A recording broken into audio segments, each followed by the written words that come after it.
The Story of the Fairy. There was, once upon a time, a widow who had 2 daughters. The eldest was so much like her in the face and humor that whoever looked upon the daughter saw the mother.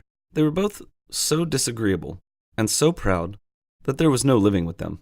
The youngest, who was the very picture of her father for courtesy and sweetness of temper, was withal one of the most beautiful girls ever seen.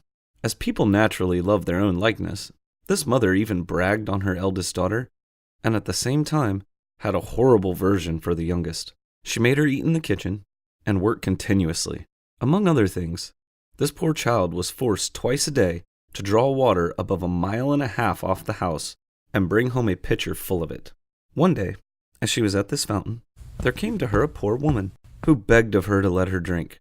"Of course, dear lady, it would be my pleasure," said the pretty maid, and rinsing immediately the pitcher, she took up some water from the clearest place of the fountain and gave it to her, holding up the pitcher all the while that she might drink the easier. The good woman, having had a drink, said to her, "You are so very pretty, my dear, so good and so mannerly, that I cannot help giving you a gift." For this was a fairy, who had taken the form of a poor country woman to see how far the civility and good manners of this pretty girl would go. "I will give you a gift, that at every word you speak, there shall come out of your mouth either a flower or a jewel." When the pretty girl came home, her mother scolded at her for staying so long at the fountain. "I beg your pardon, Mamma, for not being quicker." And, in speaking these words, there came out of her mouth 2 roses, 2 pearls, and 2 diamonds. "What is this I see?" said her mother, quite astonished. "I think I see pearls and diamonds come out of the girl's mouth. How did that happen, child?" This was the first time she ever called her child. The poor creature told her frankly all the matter, not without dropping out infinite numbers of diamonds. "In good faith, I must send my child there. Come here, Fanny. Look what comes out of your sister's mouth when she speaks. Wouldn't you be glad, my dear, to have the same gift given to you? You have nothing else to do but go and draw water out of the fountain.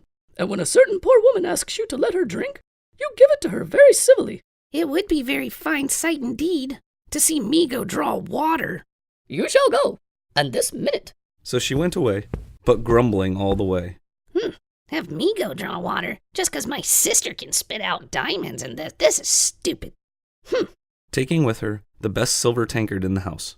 She was no sooner at the fountain than she saw coming out of the wood a lady most gloriously dressed, who came up to her and asked to drink. This was, you must know, the very fairy who appeared to her sister, but had now taken the air and dress of a princess, to see how far this girl's rudeness would go.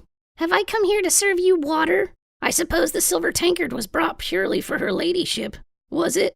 However, you may drink out of it, if you have a fancy."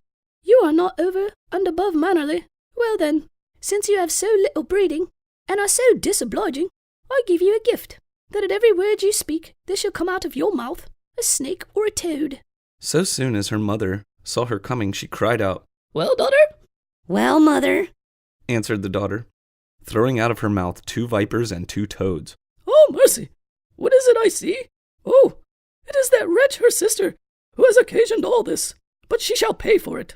And immediately she ran to beat her.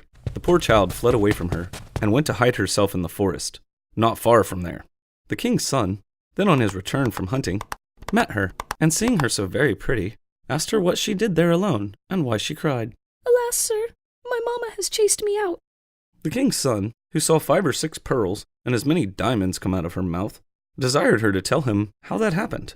She told him the whole story, and so the king's son fell in love with her, and, considering with himself that such a gift was worth more than any marriage proportion whatsoever in another, conducted her to the palace of the king, his father, and there they were married.